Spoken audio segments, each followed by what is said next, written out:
Karibu katika episode ya 7. Tunaendelea pale ambapo tulikuwa tumekomea katika episode ya 6. Ni mara baada ya kumshuhudia bidada Alien akiwa ameweza kubebwa na yule mwamba ambaye ni kiongozi wa ulinzi katika kampuni, na hapa alikuwa akimtoa nje. Lakini ile namna ambayo bidada alikuwa amebebwa, moyo wake akajikuta unadunda tu. Namna alivyokuwa akimtazama huyu jamaa, I say, ilikuwa imemvutia sana sini hii. Lakini yule kibaka alikuwa amevamia ndani ya mjengo, alikuwa akihangaika ni namna gani anaweza katoka nje ya ile jengo, lakini hali ilikuwa ni mbaya, kwani mwamba Gangwang naye alikuwa amefimba katika meno hayo. Kama kawaida, mwana kulitafuta ndiye mwana kulipata. Bidada Gangsu akiwa anahangaika kumtafuta huyo mbwa, alikuwa akimtamanishia sausage, hatimaye mbwa akaonekanika na macho yalikuwa yakiwaka. Moja kwa moja bidada alimfuata mwamba Jangwan akimpasha habari kwamba amefanikiwa kumuona yule mbwa aliweza kumng'ata anko wake, lakini kwa bahati mbaya sana jamaa alikuwa hana uwezo wa kumuona. Kwa hiyo kwa lugha nyepesi ni kwamba huyu si mbwa wa kawaida bali ni mbwa wa kizimu, na inaonekana kwamba yule mwizi alikuwa ameingia katika eneo hili alikuja na mbwa ambaye alikuwa akipendana naye zamani sana. Si tu hivyo bali alikuwa akimtumia katika masuala yake ya kiwizi. Sasa kwa bahati mbaya ni kwamba mbwa ameweza kufa, lakini mzimu wake bado unaambatana na huyu jamaa, na bidada akasema kuwa kwa kumtumia mbwa huyu tunaweza tukagundua ni wapi huyo mwizi anapoishi. Lakini ile time bidada anataka kuelekea na kuanza kumfuata huyo mbwa ili aweze kumwelekeza ni wapi yule mwizi alipo, ghafla tu mwamba Jangwang alipoweza kumshika bidada, yule mbwa akawa ametoweka. Kumbuka kwamba huyu jamaa akimshika bidada, basi kila kitu ambacho kiko katika asili ya mzimu kinapotea.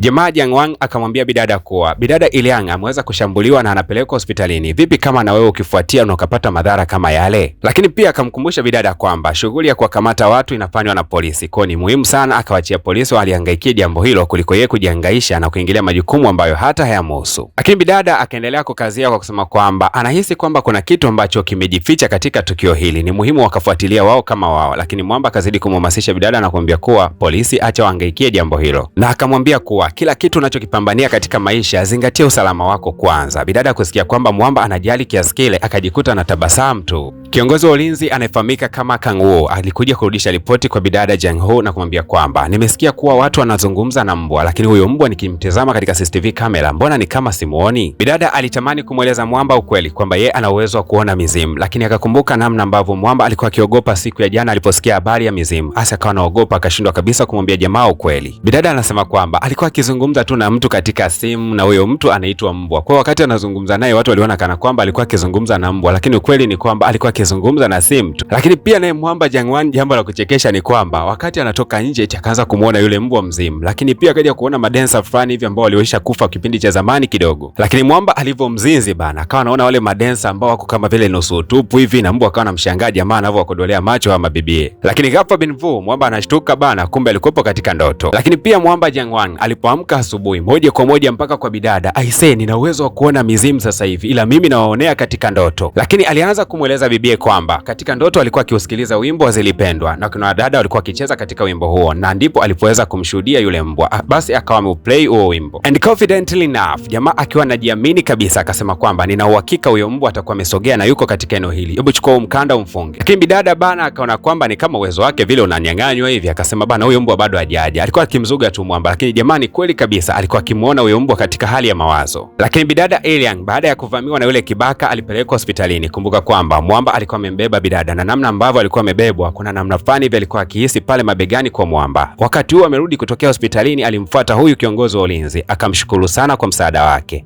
Lakini kama walivyosema wahenga, mkono mtupu au lambwi. Basi moja kwa moja bidada alikuja na tiketi mbili na kumwalika mwamba katika tamasha moja kubwa ambayo itakwenda kufanyika siku za hivi karibuni. Lakini mwamba akasema hapana bana, ni sehemu ya majukumu yangu, akawa anampotezea bidada. Basi mwanadada Hilian akasema kuwa kama nikikwambia kwamba hizo tiketi nimezinunua kwa gharama kubwa, vipi utafanya kitu gani? Lakini mwamba naye akawa ameuliza vipi kama nikisema kuwa sihitaji kuelekea huko, utaenda kurudisha hizo tiketi? Bidada akasema kwamba yeye ni mtu maarufu na anashabikiwa na watu wengi, kama akienda na mgeni itakuwa ni kitu cha kushangaza kidogo, lakini kama akienda na mtu ambaye atakuwa karibu kwake itakuwa na maana zaidi. Lakini mwamba hakujali haya yote ambayo bidada alikuwa akiyazungumza wakati huo, akawa anataka kuondoka. Mwamba alikataa katu, lakini akasema kwamba kuna mtu maalum ambaye anahisi kwamba anaweza akamwalika, sio yeye, akawa anaondoka zake.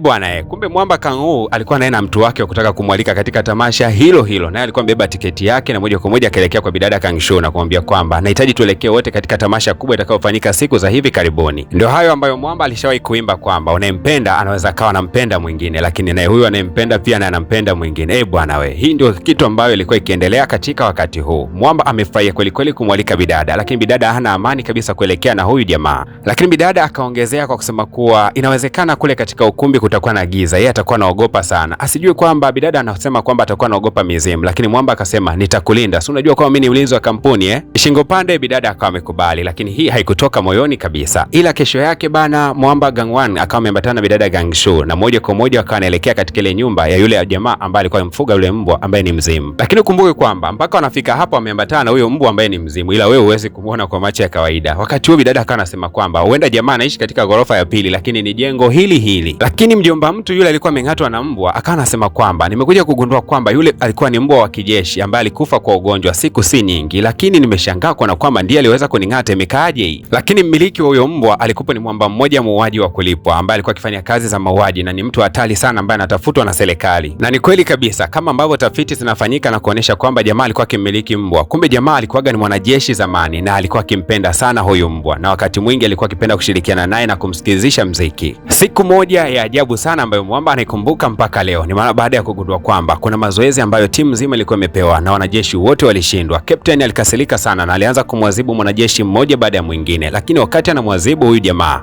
ghafla yule mbwa wake alikuwa akimpenda sana akaanza kumfokea huyo captain. Mwamba aliogopa kweli kwa sababu mbwa alikuwa ni manusura tu aweze kumshambulia. Akamwadhibu jamaa kwa kumwambia kuwa abebe vitu vizito na kuanza kukimbia uwanjani. Lakini Mwamba alianguka kutokana na uchovu mwingi. Kuna jamaa mmoja alikuja na kumwambia kuwa una bahati sana, unajua ungekufa wewe. Lakini dakika hizo hizo eti akapata taarifa kwamba mbwa wake alikuwa akiumwa. Tena si tu kuumwa kwa kawaida, bali yule mbwa wake alikuwa anaumwa sana kiasi ambacho wakasema kuwa huyu mbwa atateseka mpaka atakufa siku ya leo. Wakaamua kwamba huyu mbwa aweze kuchomwa sindano na moja kwa moja apoteze maisha. Mwamba akasema kuwa yeye yuko tayari kumwangalia huyu mbwa na asichomwe hiyo sindano ambayo itamsababisha yeye kupoteza maisha, lakini bado wakaendelea kusema kuwa hiyo ni amri ya kijeshi, huyu mbwa anatakiwa kupigwa sindano ili aweze kufa. Mwamba alilia sana akiomba wakuu zake, lakini bado walimchoma yule mbwa sindano ya kifo, na kweli kabisa yule mbwa akawa amepoteza maisha. Sasa ile roho ya yule mbwa ikazidi kuambatana na huyu jamaa kila sehemu alipokuwa anaenda. Bwana, sasa kaka kapteni akapata nafasi ya kumshambulia sana jamaa, kila sehemu akimkuta anamshambulia kwa sababu mara ya kwanza mbwa alikuwa kikwazo. Mwamba alichoka ukizingatia kwamba ana mawazo ya kumpoteza mbwa wake. Siku ya leo alimtembezea kichapo kizito sana huyu captain, na mwisho wa siku akachukua bunduki yake na kuweza kumshambulia, kisha akawa ametoroka katika jeshi. Na ndio maana wanasema kwamba huyu mbwa anamilikiwa na mwamba mmoja ambaye ni mhalifu mkubwa ambaye anamiliki bunduki ya kijeshi, lakini yeye si mjeshi, ila ni kwamba huyu jamaa ni mstaafu wa jeshi. Hasa bidada kusikia kwamba jamaa alikuwa anamiliki bunduki akasema kaka, tuondoke umndani. Jamaa akamwambia bidada kwamba huyu sio mzimu, kumbuka kwamba huyu ni binadamu wa kweli, akikulamba na bunduki hiyo unakufa kweli, usete mzaa kabisa. Lakini mapolisi watakuja hapa si muda mrefu na magari pamoja na silaha, watakwenda kumtoa huyo jamaa. Lakini bidada kando aliweza kuona ule mzimu wa mbwa ukiwa unalia sana, ukiwa hautegemei kabisa kuona jamaa huyu anaenda kukamatwa. Ni kama ulikuwa unamuomba bidada aweze kutoa msaada kwa jamaa. Alafu Mwamba akamtazama bidada na kusema kuwa mbona unapenda sana kujali mambo ya watu wewe? Jali mambo yako, nenda nyumbani, kaoge, piga makeup kwa sababu siku ya leo una appointment ya kutoka na ule Mwamba Kang'u kwenda kutazama movie usiku, si ndio? Na Mwamba wakati anataka kumshika bidada ili aweze kumuondoa katika lile eneo, bidada akawa amerudi nyuma kidogo na akasema kwamba ni heli akaitwa kichaa, lakini yeye hawezi kuruhusu kabisa ujamaa aweze kukamatwa na polisi. Akawa amerudi ndani kwenda kumsaidia yule mjeshi mstaafu. Bidada akazidi kumfuata huyu mbwa ambaye ni mzimu akimwelekeza ni wapi jamaa alipo, na kumbe Mwamba alikuwa amekata tamaa kabisa ya maisha, ameshika bunduki yake tayari kujiondoa maisha. Lakini kwa bahati iliyo njema ni kwamba yule mbwa akafika pale na kumwangushia kitu kizito. Ni kweli risasi ilifyatuka, ila ilikuwa imeelekea upande. Mungurumo wa risasi ukawa umesikika, kila mmoja alibaki anastaajabu. Na jamaa kujua kwamba kule Mwamba ndani ana bunduki na bidada ameingia huko, akajua kwamba huenda tayari bidada kimemlamba. Alipotoka katika kile chumba chake cha siri akawa anatembea huku mbele, na watu wote walipokuwa kimuona kwamba ameshika bunduki wakaanza kumwogopa. Lakini bidada Gangsu sio kwamba alikuwa kimwogopa huyu jamaa, lakini wakati wa hizi purukushani zote bidada Gangsu alikuwa anapishana na Mwamba Gangwan hapa pasipo hata kujua. Moja kwa moja Mwamba akajua kwamba bidada bado yuko juu ya ghorofa, yeye akaendelea kupanda juu wakati watu wote wanakimbia kutoka nje. Lakini ile time Mwamba anafika tu, jamaa akawa amemnyoshea bunduki. Jamaa akawa anamtazama namna gani jamaa alivyokuwa na hasira, akaanza kuongea naye. Jamaa aliongea maneno ya kiume na yenye kufariji sana, akamwambia kuwa macho yako hayaoneshi kana kwamba wewe ni muuaji wa kutisha, bali macho yako yanaonesha kuwa ni mtu ambaye alinyimwa haki yake ambayo alikuwa anastahili katika maisha. Upendezi ukifanya mauaji, embu shusha bunduki yako chini tuweze kuzungumza. Mwamba akajikuta amelainika tu na moja kwa moja akaanza kushusha bunduki rafiki yake. Jamaa akamwambia mwamba aende zake, lakini kati jamaa anaondoka ni kama vile jamaa alikuwa anafikiria bado kuweza kujua hii kitu. Mwamba Jiangwang aliweza kuishtukia, akawa amechukua ule mkanda wake wa mbwa na kumrushia jamaa. Akamweleza wazi kwamba yule mbwa wako bado yuko na wewe kila sehemu unayokwenda. Jamaa akasema, unazungumza ujinga gani wewe? Mbwa gani unayemzungumzia? Kwa sababu mimi mbwa wangu alishakufa zamani sana. Lakini naye mwamba akamwambia kuwa najua kwamba mbwa wako alikufa zamani sana, ila mbwa wako ndiye aliyetuongoza mpaka sisi tumeweza kufika hapa. Anakujali sana na ndiye anayekulinda. Na jamaa akajikuta anatoka mpaka na machozi. Wakati huo akawa analia sana yani. Polisi wakawa wamefika katika eneo lile na kumwambia jamaa aweze kunyanyua mikono yake juu. Lakini angalau mwamba akuyasikia haya maneno ya kwamba mbwa wake alikuwa akimjali, akajikuta tu anatabasamu wakati fulani. Mwamba akamwahidi kuwa kama utakapokuja kutoka gerezani na kuahidi kukupa kazi kubwa sana katika kampuni yangu, na kuahidi hilo. Bidada alifurahi sana kuona kwamba wazo lake la kuweza kumwokoa mwamba limefanikiwa. Lakini mwamba akamfuata bidada na kumwambia kuwa wakati mwingine nikikupa maelekezo nataka wage unanisikiliza, sawa? Sio unanibishia bishia tu. Vipi kama angekuwa huko ndani? Lione akawa amemsodoa bidada. Basi bidada anacheka kweli kweli, anaenjoy sana kampani ya huyu mwamba. Hasa bana, hii kampani ya huyu jamaa inazidi kumzuzua tu. Huko alikuwa amepanga kukutana na yule jamaa katika ukumbi wa kuweza kutazama movie. Jamaa akasubiri kweli kweli, kumbe bidada bana amelala katika kochi na amesahau kila kitu. Lakini sasa kitu cha kustajabisha ni kwamba bidada Iliang ndiye aliyokuja katika hilo tamasha na akawa anamtazama jamaa. Kumbuka kwamba alimpenda hampendi, anayependwa naye ndio huyo anampotezea. Hasa nadhani itakuwaje bidada baada ya kuamka na kugundua kwamba atakuwa ameachwa na jamaa alikuwa amekubaliana naye kukutana naye katika ukumbi wa movie. Itakuwaje kuwaje huko na nini maisha ambayo atakwenda kujili baada ya hapa? Tukutane katika episode ya 8, itakwenda kutupa majibu ya nini ambacho kinaendelea. Nikusiwe ambaye bado hujagusa alama ya kusubscribe, fanya hivyo kama bado, lakini kama umegusa alama ya kusubscribe basi usisahau kugusa alama ku like, lakini pia